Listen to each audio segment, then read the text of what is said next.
تو یہ جو واقعہ ہے یہ مدینہ ہجرت کرنے کے کچھ 14 یا 15 مہینے بعد کا واقعہ ہے۔ تو سارے جو مسلمان ہیں اور مسلمان مرد اور عورت جو نماز پڑھا کرتے تھے وہ مسجد الاقصیٰ کی طرف رک کر کے نماز پڑھا کرتے تھے، اور نبی صلی اللہ علیہ وسلم کو بے شک مسجد الاقصیٰ سے پیار تھا، لیکن ان کی خواہش تھی کہ میں کعبہ کی طرف رک کر کے نماز پڑھوں۔ اور جو جیوز لوگ تھے، جو یہودی لوگ تھے، وہ بھی اللہ کے رسول صلی اللہ علیہ وسلم کو موق کیا کرتے تھے۔ اللہ کے رسول صلی اللہ علیہ وسلم حضرت اسماعیل علیہ السلام کی پیدائش سے تھے، تو آپ لوگ کیوں ہمارے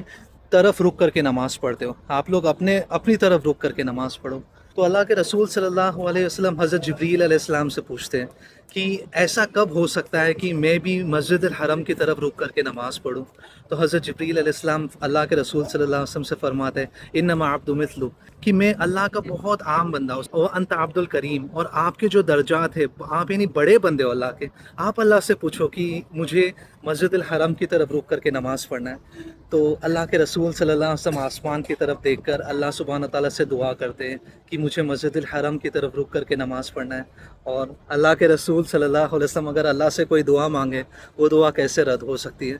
تو ظہر یا عصر کی نماز کے دوران جب نبی صلی اللہ علیہ وسلم نماز پڑھا رہے اور سارے صحابہ آپ کے پیچھے نماز پڑھے، قرآن کی آیت نازل ہوتی ہے سورہ بقرہ کی، قد نرى تقلب وجهك في السماء فلنولينك قبلة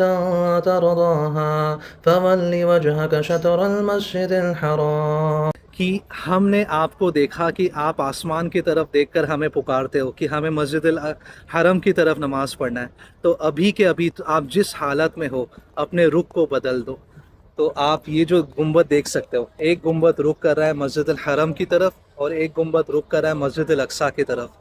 تو آپ صلی اللہ علیہ وسلم نماز کے دوران اپنے رخ کو اپوزٹ ڈائریکشن میں بدل دیتے، سارے صحابہ، ساری عورتیں، یعنی یہ جو جگہ سوئچ کر لیتے۔ تو مسجد الاقصیٰ سے مسجد الحرم کا جو سفر ہے وہ یہاں سے شروع ہوا تھا، یہ مسجد القبلتین میں۔ اے پیغمبر صلی اللہ علیہ وآلہ وسلم، ہم تمہارا آسمان کی طرف منہ اٹھانا دیکھ رہے ہیں، سو ہم تم کو اسی قبلے کی طرف جس کو تم پسند کرتے ہو منہ کرنے کا حکم دیں گے،